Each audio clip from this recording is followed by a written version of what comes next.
Good morning বন্ধুরা, আজ হলো 1 মে বুধবার। আজকের বিশেষ খবর হলো, খবর যাওয়ার প্রথমেই বলছি ভিডিওটি ছোট লাইক করে ফটাফট শেয়ার করে দেবেন, যাতে এই ধরনের গুরুত্বপূর্ণ খবরগুলো চট করে সবার কাছে পৌঁছে যায়।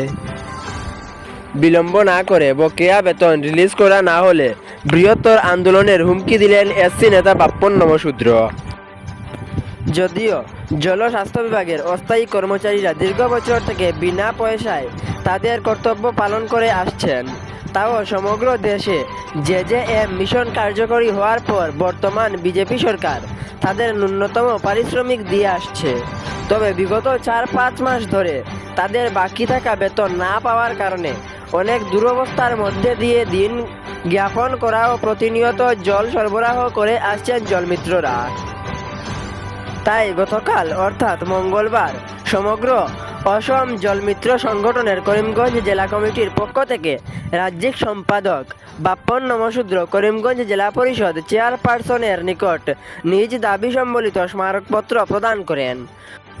মূলত করিমগঞ্জের জেলাশাসককে না পেয়ে জেলা পরিষদের উদ্দেশ্যে স্মারকপত্র প্রদান করেন। Reported by Karimganj TV news. পরিষদ উদ্যোগে আমাদের করিমগঞ্জ জেলা কমিটির পক্ষ থেকে আমাদের ডিসি মহোদয়কে মেমোরান্ডাম দেওয়ার কথা, ডিসি মহোদয় না পেয়ে আমাদের সিও অফিসে আজকে মেমোরান্ডাম দিলাম জলমিত্রের বেতন নিয়ে। কেননা আমাদের জলমিত্রের বেতন 6,500 টাকা আসাম সরকার দ্বারা বরাদ্দকৃত আমাদের সেক্রেটারি বিডিওর অ্যাকাউন্ট থেকে দেওয়ার কথা, কিন্তু আমাদের ইলেকশন থাকার দরুন আজকে বেতন পাননি। কিন্তু আজকে ইলেকশনের আগেও আমাদের 3-4 মাস থেকে বেতন থেকে বঞ্চিত জলমিত্ররা। আমাদের যেহেতু সরকার 6,500 টাকা দাহ্য করে এবং পয়সাও বরাদ্দ করে দিয়েছে, কিন্তু জলমিত্ররা বেতন 3 মাস 4 মাস 5 মাস থেকে সেক্রেটারির বেতন দিয়ে থাকেন না। গতিকে দিনরাত মেহনত করি ওয়াটার সাপ্লাইয়ে পানি যোগান, ওয়াটার সাপ্লাইয়ে দিনরাত মেহনত করে কাজ করে যাচ্ছেন, পানি যোগান ধরছেন জলমিত্ররা। আমাদের বিভিন্ন প্রেস মিডিয়ার মাধ্যমে আমাদের পিএইচই মিনিস্টার জয়ন্ত মল্ল মহাশয় বলে থাকেন যে জলমিত্র ব্যতীত জলজীবন মিশন সাকসেস নয়। গতিকে আমরা এত দিনরাত মেহনত করে পানি যোগান ধরেও আমাদের যদি মাসে আরও 6,500 টাকা বেতন থেকে বঞ্চিত থাকেন, কীভাবে ওনারা পরিবার পরিচালনা চালিয়ে যাবেন? গতিকে আমরা আগামী 10 তারিখ অবধি সময়সীমা বেঁধে দিচ্ছি।